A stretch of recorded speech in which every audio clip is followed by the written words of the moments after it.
अस्सलाम वालेकुम दोस्तों, आप देख रहे हैं रान जी प्लस सरगोदा। ये सनी खान साहब की माशाल्लाह है जी गाड़ी। तैयारी का नज़दीक अभी कुछ रह गया सामान इसका, इंशाल्लाह जल्द कंप्लीट हो जाएगी। कोशिश करेंगे इंशाल्लाह ताला इसकी वीडियो भी अपलोड करने की। देख लें 52 मॉडल बॉडी माशाल्लाह बिल्कुल न्यू फ्रेश बॉडी नई बनाई है इसकी। सीटें नए मॉडल की हैं,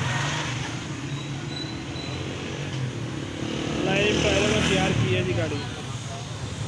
लाइटें शाइटें ऊपर लग गई हैं, देख लें।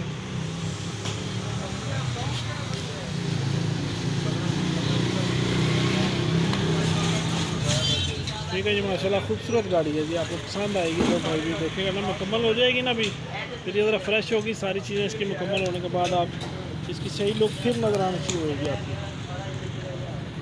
ठीक है दोस्तों, जीप की ख़रीदो फ़रोख्त के लिए चैनल को सब्सक्राइब कर लें। इंशाल्लाह जो भी गाड़ियाँ मुकम्मल होती जाएंगी साथ साथ आपको तफसीलात और राब्ता नंबर मिलते जाएंगे जी। ठीक है जी, अभी जो अधूरी चीज़ें हैं ये सिर्फ इसलिए आपको दिखानी शुरू की हुई हैं आजकल के आप राब्ते में रहें बस, जिसके मतलब कि जो गाड़ी हो अगर आप अपनी तैयारी पकड़ के रखें बस।